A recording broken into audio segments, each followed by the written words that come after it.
வணக்க மக்களே, இது நியூஸ் 18 தர்பார். நான் உங்க எழில். ஆஹா ஓஹோ அப்படி இப்படி என்னன்னு அரசியல் ஒரு பக்கம் நிலையாகி போச்சு. ஆனா திடீர்னு பாருங்க, ஒரு கும்பல்ல இருந்து 2 பேரா பிரிஞ்சு நாங்க 2 பேரும் பிரியற, ஆனா தனித்தனி சண்டையை போட்டு 7:30 கூட்டி எல்லாரையும் பரபரப்பா வச்சிருப்போம் அப்படிங்கிற ரீதிக்கு அடிச்சு தும்சம் கொண்டு போயிட்டே இருக்காங்க. அப்படியே பல பேர் ரீல்ஸ் போடுறாங்க. எனக்கு நான் சட்டசபை நான் என்னன்னு தெரியாது, இது நான் என்னன்னு தெரியாது, நான் 24 hours இப்போ சட்டப்பேரவையை வாட்ச் பண்ணிக்கிட்டே இருக்கேன் அப்படிங்கிற மாதிரி. வாங்க இது மாதிரி வாட்ச் பண்றதுக்கு என்னென்னலாம் இருக்கோ பார்த்து தள்ளுவோம். வாங்க போவோம் நிகழ்ச்சிக்குள்ள.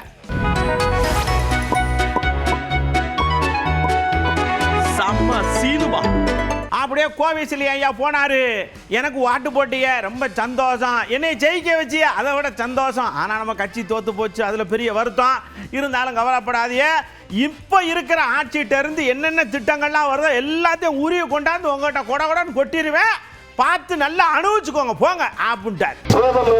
வாக்குறுதியை விரைந்து நிறைவேற்றிட புதிய அரசு முயற்சி எடுக்க வேண்டும்.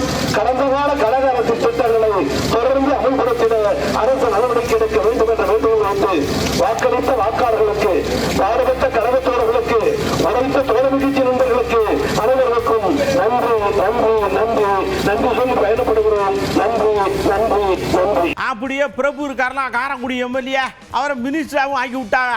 அந்த ஒன்று அவர் நேராக போறாரு. போன உடனே மக்கள்லாம் சூழ்ந்துக்கிட்டே, சரி அண்ணன் என்ன சொல்லி விட்டாங்க, எல்லாம் கரெக்டாக செய்வீங்களா, என்ன செய்வீங்கன்னு கொஞ்சம் பொறுங்கன்னு சொல்லிட்டு ஒரு பாப்பாட்ட போனாரு.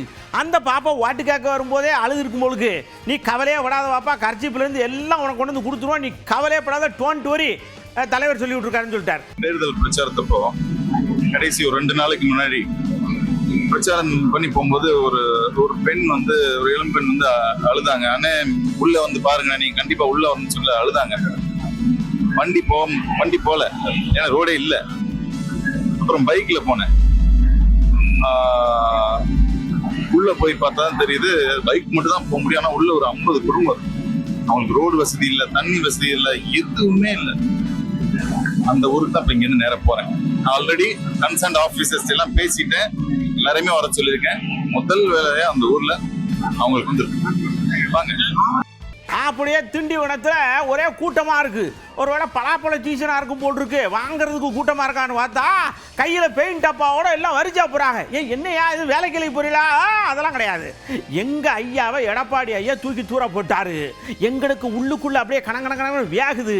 அதனால எடப்பாடி ஐயா பேச பூரா பெயிண்ட் வச்சு அடிக்க போறோம்னு சரட்டு. ஏன் அந்த பெயிண்ட ஏதாவது சுவத்துல அடிச்சாலும் நல்லா இருக்குங்களா?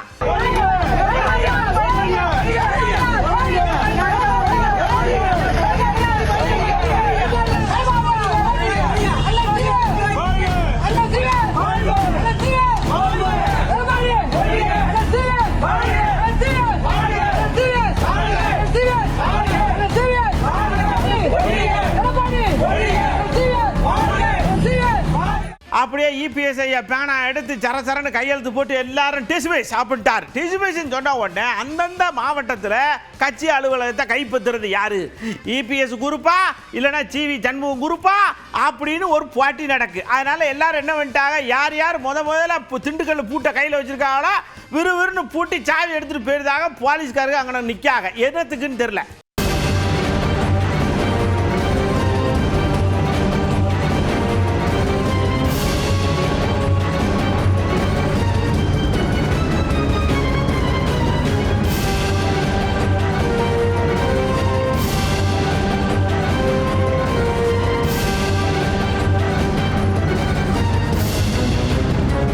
அப்படியே மன்னார்குடி எம்எல்ஏ காமராஜ் ஐயா, அதாங்க குக்கர்லேருந்து லவக்குன்னு தாவி குதிச்சு தாவேக்காக்கு வந்தார்லாம்.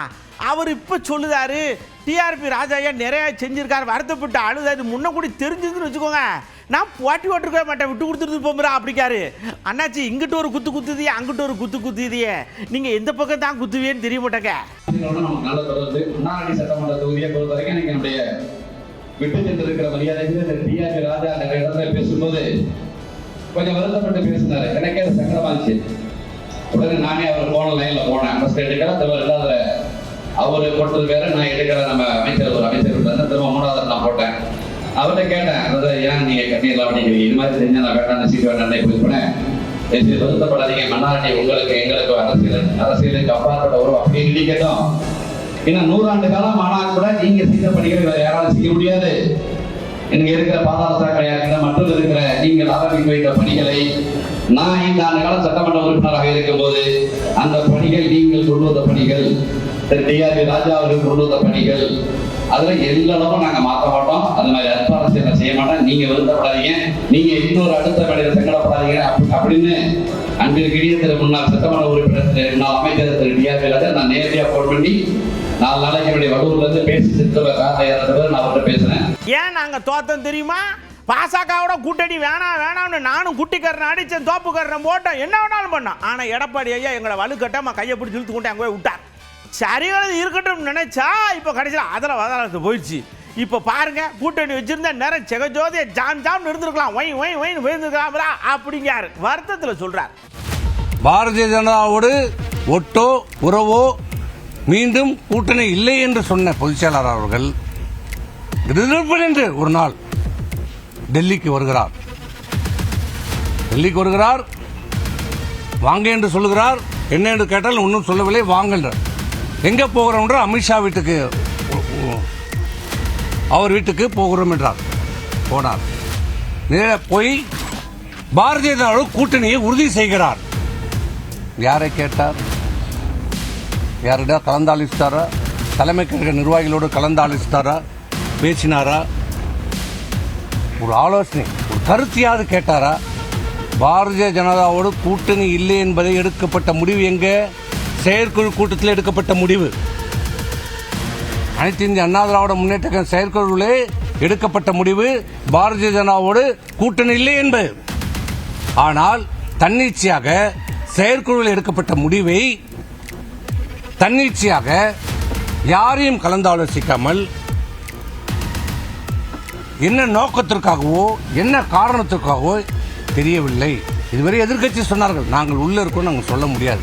சரி, ஏதோ வந்தார். திடீரென்று பாரதிய ஜனதாவை நம்ம கூட்டணி வைத்திருக்கிறோம் என்று சொன்னார்.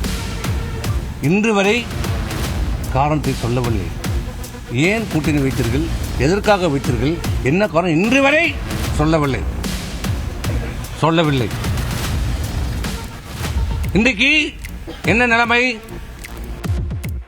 போனு மேலே போனு போட்டு அண்ணாச்சி ஏதாவது சடக்குன்னு முடிவு எடுங்க, எலெக்ஷன் வரப்போகுது அப்படின்னு தாவேக்கால இருந்து போட்டாங்க. எங்கிட்ட விட்டுருந்தாலாவது நாங்கள் சடக்குன்னு பேசி முடிச்சுருந்துருப்போம். இன்னைக்கு ஒரு 100 எம்எல்ஏ வந்திருக்கோம், நம்ம மாட்டுக்கு காலர் தூக்கிட்டு நடந்துருக்கலாம். கடைசியில் இப்போ எல்லாரும் கதவை திறந்துட்டு கூட நடக்க முடியாமல் கிடக்குங்கார். வீடு தேடி வந்த தலைவர்களே எனக்கு தேவையில்லை, நீங்கள் வேண்டாம்.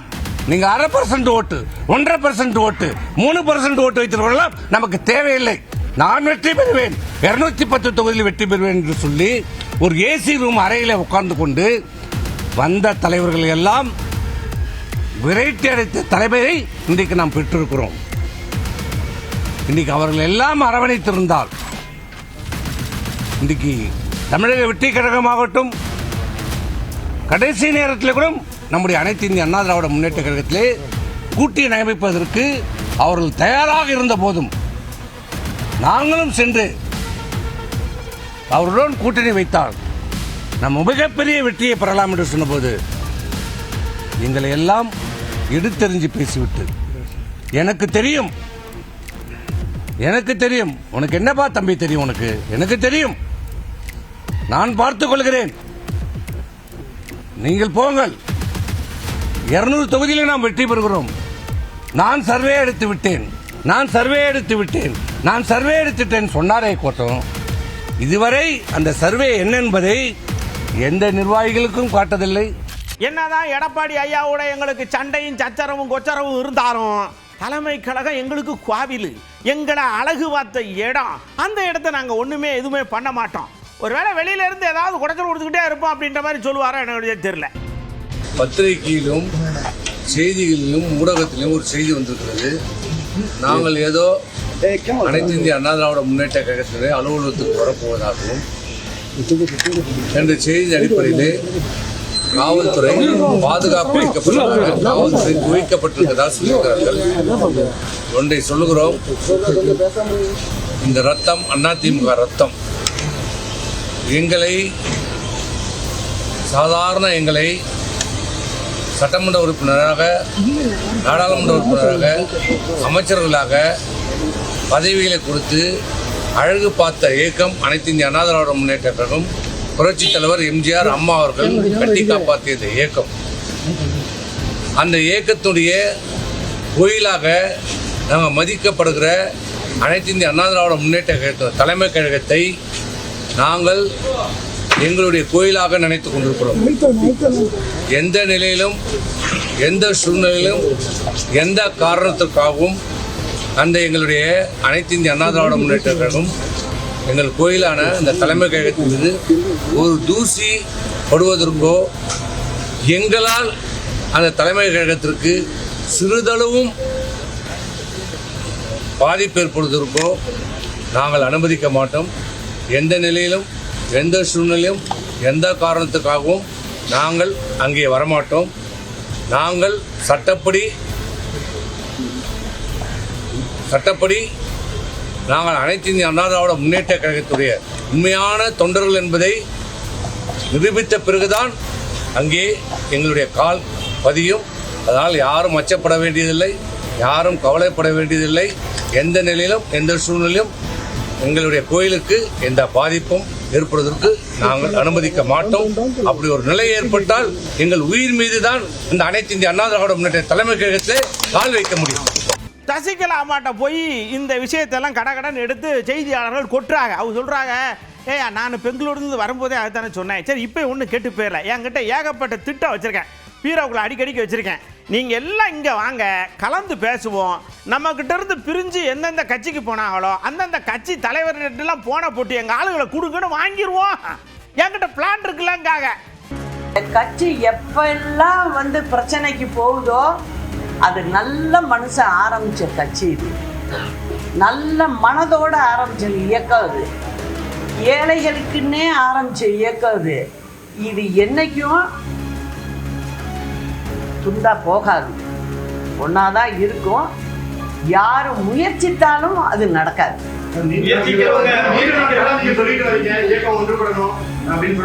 ஆமா, நான் தான் சொல்றேன். அதுக்கும் நான் முயற்சி பண்ணேன், நிறைய பண்ணேன். அது பண்ணாம இன்னைக்கு ஒரு நாள் கூட நான் இருந்ததில்லை. ஒருத்தவங்களுடைய பிடிவாதம், நான் திரும்ப திரும்ப சொல்றேன், அது இல்லாத ஒரு சூழ்நிலை இன்னைக்கு உருவாயிருக்கு.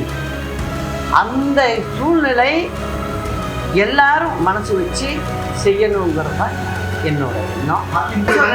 எங்கள் தேடி வெளில போனவங்க யாரா இருந்தாலும் நான் சேர்க்க முயற்சி பண்ண நான் திரும்ப திரும்ப சொல்றேன். வெளியில போனவங்களையும் சொல்றேன். நான் எல்லாரையும் வேற கட்சிக்கு கூட போயிருக்கலாம், அதை பத்தி இல்லை. எப்படி வேணாலும் பண்ண முடியும். வேற கட்சிக்கு கூட போயிருக்கலாம்.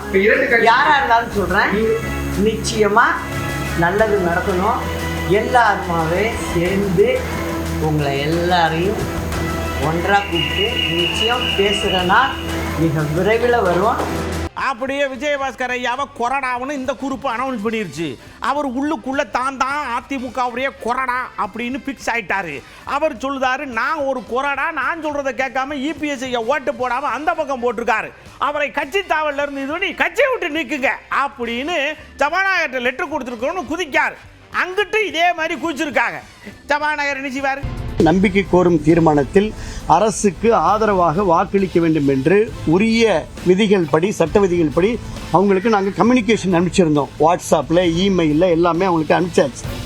அதில் 47 சட்டமன்ற உறுப்பினர்களில் இதை 25 சட்டமன்ற உறுப்பினர்கள் கொறடா உத்தரவை ஏற்று நடந்தார்கள். 22 சட்டமன்ற உறுப்பினர்கள் திரு எடப்பாடி பழனிசாமி உள்ளிட்ட 22 சட்டமன்ற உறுப்பினர்கள் அதிமுகவுடைய கொறடாவாகிய என்னுடைய உத்தரவுக்கு அவர்கள் கட்டுப்படவில்லை, அதை நிராகரித்திருக்கிறார்கள், மாறாக நடந்திருக்கிறார்கள். ஆகையினாலே இன்றைக்கு காலை சட்டப்பேரவை தலைவரை எங்களுடைய அதிமுகவுடைய சட்டமன்ற உறுப்பினர்கள் குழு சந்தித்து இந்த 22 பேர் கொறடாவுடைய உத்தரவை மீறி இருக்கின்ற காரணத்தினாலே இவர்கள் மீது கட்சி தாவல் சடை சட்டத்தின் கீழே நீங்கள் நடவடிக்கை எடுத்து அவர்களை தகுதி நீக்கம் செய்ய வேண்டும் என்ற மனுவை நாங்கள் சட்டப்பேரவைத் தலைவரிடம் அளித்திருக்கின்றோம். வீரமணி ஐயா ஒரு விஷயத்த மறந்துட்டு பேசுறாரா இல்ல ஞாபகம் வச்சுக்கிட்டே பேசுறாரான்னு தெரியல. அவர் இபிஎஸ் ஐயா எப்ப பார்த்தாலும் தன்னைத்தான் பொதுச் செயலாளர் நினைச்சுக்கிட்டு என்னென்னமோ பேசிக்கிட்டு இருக்காரு. சட்டப்பேரவையில் நாங்க தான் அப்படிங்கிறத நிரூபிச்சிருக்கோம் அப்படிங்காரு. இதே முன்ன கூடி ஓபிஎஸ் ஐயா மேல பாட்டில் இருந்தாவில்ல, அதெல்லாம் ஞாபகத்துக்கு போகுது. கழக பொதுச் செயலர் என்ற முறையில் இப்போது நீங்கள் எடுக்கும் எந்த நடவடிக்கையும் செல்லாது என்பதை உங்களுக்கும் கழக நிர்வாகிகளுக்கும் பொதுமக்களுக்கும் தெரிவித்துக் கொள்கிறோம். தேவையில்லாத அந்த குழப்பமான கட்சியை குழப்பக்கூடிய நடவடிக்கையை நிறுத்திவிட்டு ஆரோக்கியமாக பொதுக்குழுவை கூட்டி இந்த தோல்விக்கு இன்னைக்கு பார்த்தீங்கன்னா 3வது இடத்துக்கு நம்ம வந்திருக்கிறோம். இந்த தோல்விக்கு என்ன காரணம் என்று கூடி முடிவெடுத்து கட்சி பலப்படுத்துவது ஒற்றுமைப்படுத்துவது தான் எங்களுடைய நோக்கம். இப்போ சொல்கிறோம் தெளிவா. இவர் எல்லாத்தையும் போங்க போங்க போங்க நீக்கிட்டே இருக்காரு.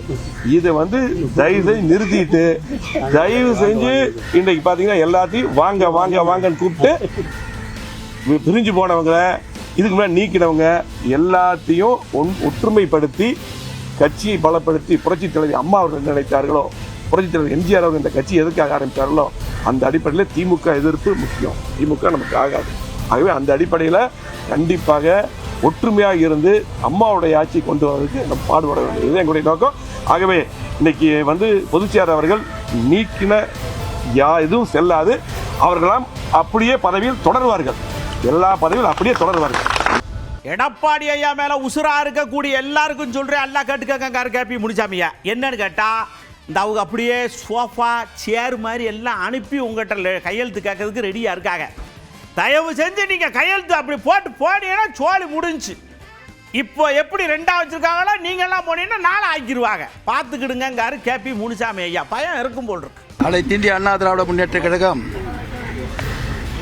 தலைமை கழக அறிவிப்பு பொதுச் செயலாளரின் ஒப்புதலோடு அறிவிக்கப்படும். அதுதான் நடைமுறையில் உள்ளது. தற்போது சில மாவட்டங்களில் பொதுச் செயலாளர் பெயரை பயன்படுத்தி கழக நிர்வாகிகளிடம் சிலர் கடிதம் பெறுவதாக தகவல் கிடைத்துள்ளது.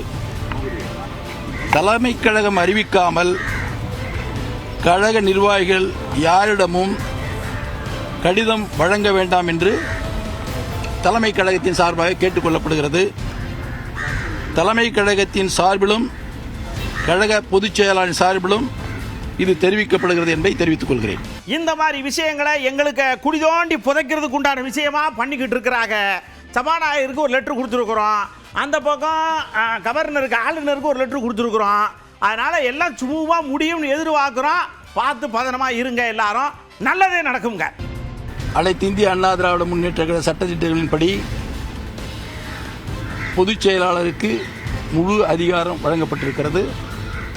அந்த முழு அதிகாரத்தின் அடிப்படையில் கட்சி விரோத நடவடிக்கைகளில் ஈடுபடுகின்றவர்களை அந்த சட்டத்திட்ட விதிகளின்படி பொதுச் செயலாளர் கட்சி பதவி எடுப்பதற்கு அதிகாரம் இருக்கிறது. அதன் அடிப்படையில் தான் கட்சி பதவியை எடுத்திருக்கிறார் என்பதை தெரிவித்தார். உண்மையிலே என்ன நடந்துச்சு? ஆளுநரிடம் சட்டசபையில் நடந்த நிகழ்வுகளில் ஒரு சாரார் கழக பொதுச் செயலாளருடைய உத்தரவுக்கு எதிராக செயல்பட்டதை சட்டமன்றத்தில் சபாநாயகரிடத்திலும் வழங்கப்பட்டு ஆளுநரிடத்திலும் வழங்கப்பட்டிருக்கிறது என்பதை தெரிவித்துக் கொள்கிறேன். அப்படின்னா என்ன அண்ணா உங்களை சிஎம்மாக்க போறதுனாவும் இவர் சம்மதிக்கிறனாவும் அவருக்கு பாடுபட்டதாகவும் என்னென்னமோ நடக்கு. என்னென்ன கிருகிருன்னு வருதுன்னா இந்த வெயிலுக்குள்ள. நான் தம்பி உங்களை விட நான் 3 நாளை தலை நிற்காம சுற்றிக்கிட்டு இருக்கேன். என்னமோ என்னைய வச்சு விளாண்டுக்கிட்டே இருக்காங்க. காற்று வாக்கில் உங்களுக்கு வந்த மாதிரி தான் எனக்கு வந்துச்சு. எது உண்மை எது பொய் எது வாழை எது தலை ஒரு இளவும் புரியல அப்படின்னு அண்ணன் ரொம்ப விரக்தியில் பேசார். ஒரு 5-6 நாள் டூர் போயிட்டு வாங்கினேன். அதை பற்றி எனக்கு எதுவும் தெரியாது. அங்கே என்ன நடந்தது, அவர்களுக்குள் என்ன உரையாடல் நடந்தது எதுவும் நமக்கு தெரியாது. நான் ஏற்கனவே சொன்னேன், எனக்கு தெரிந்த எனக்கு நெருங்கிய சில நண்பர்கள் என்னிடத்தில் இப்படி ஒரு பேச்சு போய்கொண்டிருக்கிறது என்ற தகவலை சொன்னார்கள். மற்றபடி பின்னால் என்ன நடந்தது என்பது எனக்கு தெரியாது. நாங்கள் அதற்காகத்தான் காத்திருந்தோம், காலம் தாழ்த்தினோம் என்பதை போன்ற ஒரு தோற்றத்தை திரும்ப திரும்ப பலரும் பேசிக் கொண்டிருக்கிறார்கள். ஒரு சிலர் தாவேக்காவோடு நாங்கள் பேரம் பேசிக் கொண்டிருக்கிறோம், பேரம் படிவதற்காகத்தான் காலம் தாழ்த்துகிறார்கள் என்று வாய்க்கு வந்ததையெல்லாம் வாரி இறைத்தார்கள். எங்களுடைய நடவடிக்கை நான் தொடக்கத்திலேயே சொன்னேன், மீண்டும் சொல்லுகிறேன், அழுத்தமாக சொல்லுகிறேன், தெளிவாக சொல்லுகிறேன், இடதுசாரி கட்சிகள் எடுக்கிற முடிவை ஒட்டி எங்கள் கட்சியின் உயர்நிலை குழுவில் நாங்கள் விவாதித்து அதை ஒட்டிய முடிவை எடுப்போம் என்று சொல்லியிருந்தேன். அதிலே எந்த தடுமாற்றமும் எங்களுக்கு இல்லை. என்னை சுற்றி அல்லது என்னை முன்னிறுத்தி என்ன நடந்தது என்பது பற்றி பெரிதாக எங்களுக்கு தெரியாது. ஆனால் தகவல் கிடைத்தது. அந்த தகவலைத்தான் நான் தகவல் கிடைத்தது என்று சொன்னேன். ஊடகங்கள் அதை பெரிதுபடுத்தி விட்டார்கள். இப்போது அதிமுகவுக்குள்ளே என்ன உரையாடல் நடந்தது என்பதை அவர்கள் ஊடகங்களின் முன்னால் சொல்லிக் கொண்டிருக்கிறார்கள். அது பற்றி எனக்கு பெரிதாக தெரியாது. அப்படியே இந்த இதுக்கு தெளிவான விளக்கத்தை யார் கொடுப்பா அப்படின்னு யோசிச்சா ஆர்எஸ் பாரதியை ஏதாவது வராரு, ரொம்ப தெளிவாக கொடுப்பார்ல. நேராக போய் கேட்டவனே, தம்பிகளா உங்களுக்கு இது ஒரு புரியலையா? சிவி சண்முகம் இருக்கார்ல, இவருக்கு பதவி மற்ற ஏதாவது ஒன்று வேணும் அப்படின்னா தன்னை முன்னிலைப்படுத்தணும்னா இந்த மாதிரி ஏதாவது பிட்டு அள்ளி விடுவார். அது பாட்டுக்கு புகஞ்சு கபன்னு எரிஞ்சுக்கிட்டே இருக்கேன். அதில் அவர் பயங்கர எக்ஸ்பர்ட் தம்பி, பார்த்துருங்க அப்படிங்கார். அவங்ககிட்ட யாருன்றது பேர் சொல்லிட்டு அவங்க பதில் சொல்லுவாங்க.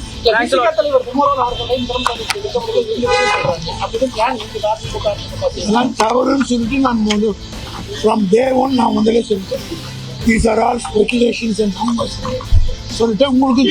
அதனால அதாவது அவங்க பிரிஞ்சு போனதுக்கு காரணம் சொல்லணும். சில பேருக்கு தெளிவாக சொல்லணும், சில பேருக்கு பதவி இல்லாமல் இருக்க முடியும். அதில் முதல்ல சீவிஷன், அதாவது செத்துட்டா மரணம் அடைந்தார், இயற்கை இது மாதிரி தான் போட சில பேர் விரும்பும். சில பேர் செத்துட்டா கூட சிவலோக பதவி அடைந்தார்னு போட விரும்புறத பட்டியலில் முதல் நாள் சீவிஷன். அப்படியே திருமானனுக்கு ஒரே சிரிப்பா இருக்கு. ஆனா அந்த சிரிப்புக்குள்ள ஒரு கவலையும் தெரியுது. என்னன்னா, உதயநிதி சொன்னார்லா, சோப்பா முன்னாடி ஓது பின்னாடியே புது முதலமைச்சர் போறார், சோப்பா முன்னாடி ஓது பின்னாடியே முதலமைச்சர் போறாரு. புஷ்பா படம் பாணியிலன்னு சொன்னார் பாருங்க. இதை வச்சு கேட்ட உடனே, தம்பி இது நாங்க முன்னக்கூடிய ஆர்டர் போட்டோம், எங்க கிரகம் அந்த நேரத்துக்கு டெலிவரி எடுத்து வச்சான், எங்களுக்கு இதுக்கு சம்மந்தமே கிடையாதுங்கார். எங்க ஆபீஸுக்கு சோஃபா வந்தது வந்து ஏற்கனவே ஆர்டர் பண்ணியிருந்தது. நீங்க கேமரா உள்ள வந்துட்டீங்க அந்த நேரத்தில். அதனால அது ரெண்டும் கோயின்சிடன்ஸ் ஆச்சு. சட்டமன்றத்திலே பேசுறாரு, கட்சி அலுவலகம் சோபா போகுது பின்னாடியே புதிய முதலமைச்சரும் போறாரு. அது விசிக அலுவலகத்தை வச்சு அவர் சொல்லலை. அவர் வந்து அதிமுகவில் உருவாகி இருக்கிற ஒரு அணி, அந்த அணி தலைவர்களை அல்லது அந்த சட்டமன்ற உறுப்பினர்களை சந்திக்க போன போது நிகழ்ந்த ஒரு நிகழ்வை சுட்டிக்காட்டியிருக்கிறார் என்று கருதுகிறேன். தம்பி, நீங்கள் முதலமைச்சராக நிறைய விஷயங்கள் பண்ணும்பொழுது, அதாவது மாற்று அரசியலை கையில் எடுக்கிறோம்னு சொல்லி எல்லாருமே பார்த்தியே சந்தோஷப்பட்டேன். இந்த நலத்திட்டங்களை அப்படியே லைட்டாக ரெண்டை தள்ளுறீங்க, அப்புறம் ரெண்டை பின்னாடி பார்ப்போன்றீங்க, அது கொஞ்சம் இடிக்குது, அதை கொஞ்சம் பார்த்து பண்ணி விடுங்க தம்பி அப்படிங்காரு அண்ணன். கடந்த அரசு நடைமுறைப்படுத்திய திட்டங்களை இந்த அரசும் இடைநிறுத்தாமல் தொடர்ந்து நடைமுறைப்படுத்தும் என்கிற உறுதியை அளித்திருக்கிறார்.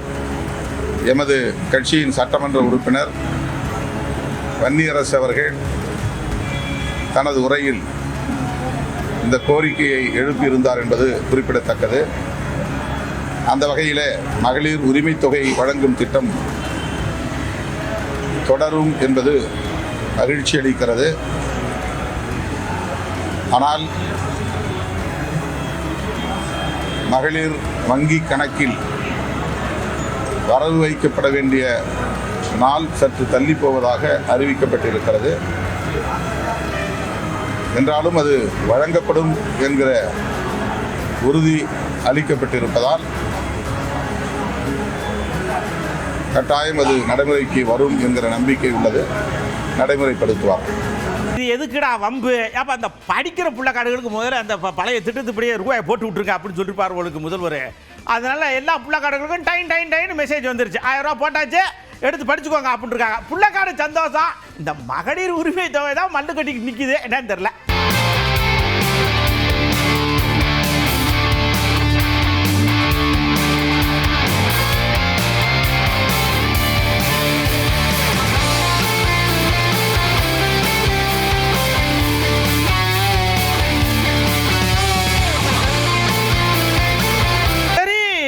எடுத்த உடனே எப்படி எதிர் அரசியலில் இருக்கிறவங்களுடைய திட்டங்களை சரன்னு எப்படி கொண்டு போவாங்க, கொஞ்சம் யோசிக்க வேண்டியிருக்கு அப்படின்னு எல்லாரும் யோசிச்சா ஒரு ரீவைண்ட் வருது. வை வை வை வை வை வைன்னு. என்ன ரீவைண்ட்னு பாருங்க. எங்க தலைவர் திரு முத்துவேல் கருணாநிதி ஸ்டாலின் அவர்கள் கடந்த 5 வருஷமா ஒவ்வொரு குடும்பத்துக்கும் பார்த்து பார்த்து திட்டங்களை நிறைவேற்றி கொடுத்தார். அந்த திட்டங்களை எல்லாம் நீங்க தொடரணும். தயவு செஞ்சு அதில் அரசியல் செய்ய வேணாம். ஏன்னா இந்த மாசம் 15ஆம் தேதி கலைஞர் மகளிர் உரிமை தொகை 1,31,00,000 தாய்மார்கள் காத்துக்கிட்டு இருக்கிறாங்க. அந்த 1000 ரூபாய் வருமா அப்படின்னு காத்துக்கிட்டு இருக்கிறாங்க. அதே மாதிரி புதுமை பெண் திட்டம், தமிழ் புதுவன் திட்டங்கள்ல காலேஜ் போற ஸ்டூடெண்ட்ஸ் அவங்களுக்கு வர மாசம் வர கல்வி ஊக்கத்தொகை 7ஆம் தேதி கொடுத்துருக்கணும். இது வரைக்கும் வரல. அவங்களும் காத்துக்கிட்டு இருக்கிறாங்க. இப்ப ஸ்கூல் இல்லைனாலும் ஜூன் 2ஆம் தேதி ஸ்கூல்ல ரீஓபன் பண்ண போறாங்க. அப்ப காலை உணவு திட்டத்துக்காக பள்ளி மாணவர்கள்லாம் காத்துக்கிட்டு இருக்கிறாங்க. இப்படி பல்வேறு திட்டங்கள் இருக்கு. நான் முதல்வன் திட்டம், தாய் மாணவர், அன்பு கரங்கள்னு பல்வேறு திட்டங்களுடைய பயனாளிகள்லாம் ஆவலோடு காத்துக்கிட்டு இருக்காங்க. இந்த அரசு என்ன செய்ய போகுதுன்னு காத்துக்கிட்டு இருக்கிறாங்க. அதனால நான் உங்ககிட்ட கேட்டுக்கொள்றது, மாண்புமிகு முதலமைச்சர் அவர்கள் பதவியேற்றதும் தன்னுடைய முதல் உரையில அவகாசம் வேணும்னு கேட்டீங்க. நிச்சயம் அவகாசம் எடுத்துக்கோங்க. ஆனா காத்துக்கிட்டு இருக்க அத்தனை பேரையும் ரொம்ப காலம் காக்க வச்சிடாதீங்க. அப்படியே முன்னாள் முதல்வர் நம்ம ஸ்டாலின் ஐயா மீட்டிங் போட்டாரு. இங்க இருங்க, நாம எதிர்பார்த்த வெற்றியை பெறல, இது ஒரு தோல்வி, அதை கண்டிப்பா ஏத்துக்கிறேன். இந்த தோல்விக்கு நானே பொறுப்பேற்றுக்கிறேன், அது வேற விஷயம். ஆனா நிறைய மாற்றங்கள் இருக்கும், கண்டிப்பா மாற்றங்கள் இருக்கும், அதுல எந்த மாற்று கருத்தும் கிடையாது. ஆனா புது பாய்ச்சல்ல போகும்னு சொல்லியிருக்காரு ஸ்டாலின் ஐயா. 2026 தேர்தல் முடிவுகளை எடுத்துக்கிட்டா திமுக ஒரு பெரிய பின்னடைவை சந்திச்சிருக்கு. அதை நாம ஏற்றுக்கிட்டு தான் ஆகணும். இது நிச்சயமா நாம எதிர்பார்த்த ரிசல்ட் இல்லை.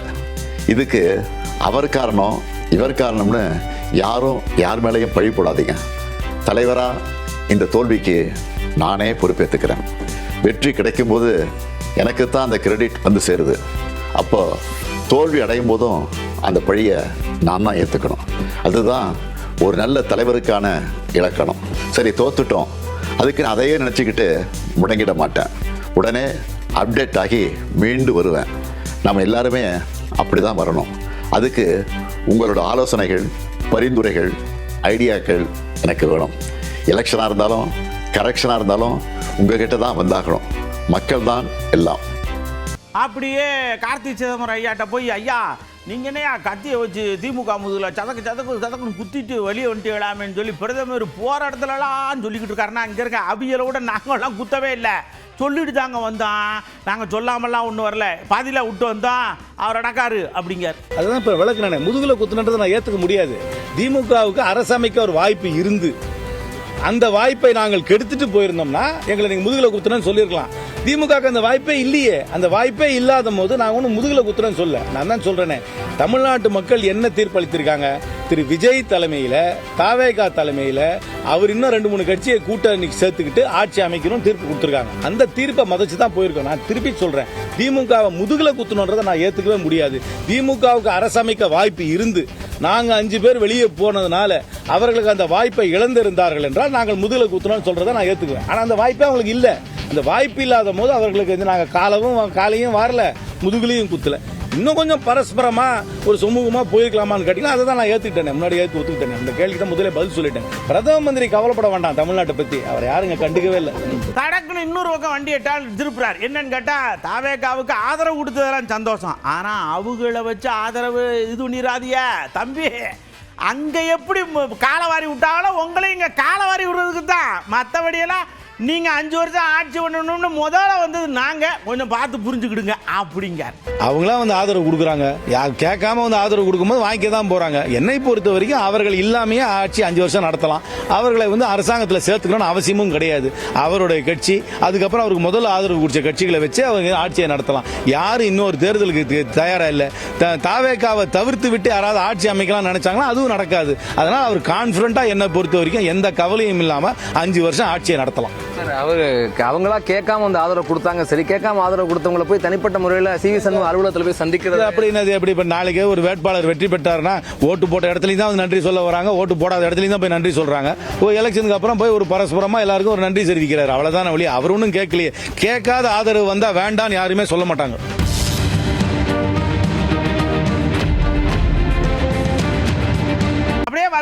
குத்த வச்சுக்கிட்டு இருந்தாங்க பெண்கள்லாம். இங்கே வாங்க, 1000 ரூபா வருமானு டவுட் இருக்கா, இல்லை 2500 வந்துரும்னு டவுட் இருக்கா, இல்லை இந்த திட்டம் இருக்குமா இருக்காதாங்கிற டவுட் இருக்கா? அதெல்லாம் இருக்குன்னு சொல்லிட்டார்லங்கிற அந்த சந்தோஷம் இருக்கா? என்ன இருக்கு உங்க மனசுல? மலமலன்னு கொட்டுங்கன்னு சொன்னா அந்த அப்படி வெத்தலையை டங்குன்னு இடிக்கிற மாதிரி பதில் பட்டு பட்டுன்னு வருது. என்ன எனக்கு இவ்வளோனா கொடுத்தாங்க, நல்லா நாங்கள் அவளை ஒரு தெய்வம் போல் நினச்சிச்சு சாப்பிட்டுக்கிட்டு வச்சுக்கிட்டு புள்ள குட்டிக்காருங்க நாங்கள் இப்போயும் எதிர்பார்த்துக்கிட்டு இருக்கோம். நாங்கள் கொடுப்பாங்க அப்படின்னு நம்பிக்கையில் இருக்கோம். எனக்கு 2 பேத்தி ஒரு பேரை இருக்கான், மக இல்லை மருமையும் இல்லை, 2 பேரும் இறந்துட்டாங்க. நான் ஒருத்தி வேலை பார்த்து 3 பிள்ளைகளை பார்த்துக்கிட்டு இருக்கேன். அந்த தம்பி விஜய் தம்பி ஏதோ தாய்சரி எங்களுக்கு ஒரு உதவி செய்யணும். கண்டிப்பாக அந்த திட்டம் செயல்படுத்துவார். இப்போ உரிமை தொகை வாங்குறாங்க எல்லாரும் தகுதியுள்ள மகளிர் அப்படின்னு பல வேறுபாடுகள் வச்சு தான் உரிமை தொகை கொடுத்துட்ருக்காங்க. இந்த மாதிரி எந்த ஒரு ரெஸ்ட்ரிக்ஷன்ஸ் எல்லாம் மாற்றி உண்மையாக கஷ்டப்படுறவங்களுக்கும் ஒரு நடுத்தர வர்க்க குடும்பத்துக்குமே இதை போய் சேர்ற மாதிரி அடுத்தடுத்து இதில் ஏற்பாடு செய்யணும். கொடுத்தாங்கன்னா ரொம்ப யூஸ்ஃபுல்லாக இருக்கும். பிள்ளைங்களுக்கு படிப்புக்கோ எதுக்கோ செலவுக்காவது நாங்கள் வச்சுக்கிடுவோம். உடனே வந்துச்சுன்னா நல்லது தான். நாங்கள் வீடுக்கு நல்லா செலவுமாக வச்சுக்கிடுவோம், எல்லாம் செய்வோம். 2 பேருக்கும் அப்ளை பண்ணேன், வரல எனக்கு. இந்த ஆட்சியிலையாவது நீங்கள் எனக்கு ஏதாவது 1000 ரூபாய் வரக்கூடிய வழியை செஞ்சு தாங்க.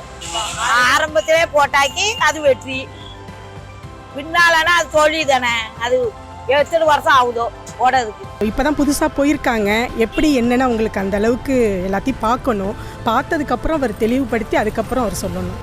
யாருமே இன்ன வரைக்கும் இந்த மாதிரி சொன்னதே கிடையாது. அதனால எங்களுக்கு புரியுது இல்லை என்ன நிலைமை இருக்குது இப்போதைக்கு கவர்மெண்ட்டில் அப்படின்ட்டு. அதனால நாங்கள் கண்டிப்பாக அதை ஏற்றுக்கிறோம். இப்போ வந்தோடனே இவருக்கு ப்ரெஷர் போட தேவையில்லைன்னு மகளிர் ஆகிய நாங்கள் நினைக்கிறோம். ஆய்வு செஞ்சுட்டு அதுக்கப்புறம் அவர் அதே தொகையை கொடுக்கலாம், இல்லை 2500 ரூபா சேர்த்து கூட கொடுக்கலாம். என்னன்னு முடிவு பண்ணுறதுக்கு அவகாசம் கொடுக்கறது நல்லது தான். சிலிண்டர் விலையெல்லாம் கொஞ்சம் குறைச்சா நல்லா இருக்கும் சார். இதுவரைக்கும் பார்த்த தர்பார்களுடைய விஷயங்கள்லாம் உங்களுக்கு கண்டிப்பாக பிடிச்சிருந்ததா? இதே மாதிரி அடுத்த தர்பாரில் ஏகப்பட்ட விஷயத்தோட நான் உங்களை சந்திக்கிறேன். குறிப்பாக ஒரே ஒரு முக்கியமான விஷயத்தை சொல்கிறேன். உத்தரப்பிரதேசத்தில் காற்று பயங்கரமாக அடித்தது. நம்ம ஆளுங்க காற்றுன்னா என்ன மழை நானன்னு பெரிய கெத்தா போகும்ல. ஒரு தம்பியை சும்மா 20 அடி ஒசரத்துக்கு கிருட்டுன்னு தூக்கி எடுத்து வைக்கப்பொருள் ஒன்றே போட்டுச்சு. நல்ல வேலை காயத்தோட தப்பிச்சிட்டாப்ல. அவர் பறந்ததை பார்த்தீங்கன்னா உங்களுக்கு அல்லு விட்டு போகும். அதுமாரி இந்த காற்றடிக்கிற நேரம், பெரிய மழை பெய்கிற நேரம் தயவு செஞ்சு வீட்டுக்குள்ள இருங்க. சாகசம் பண்ணுறோம்னு சொல்லிட்டு இந்த மாதிரி காற்றுல பறக்கிற வேலை வச்சுக்கிறாதீங்க. அடுத்த தர்பாரில் சந்திக்கிறேன். அதுவரை உங்களிடமிருந்து அன்போடு விடைபெற்றுக் கொள்வது உங்கள் அன்பு நண்பன் எழில். வணக்கம் மக்களே. ராஜா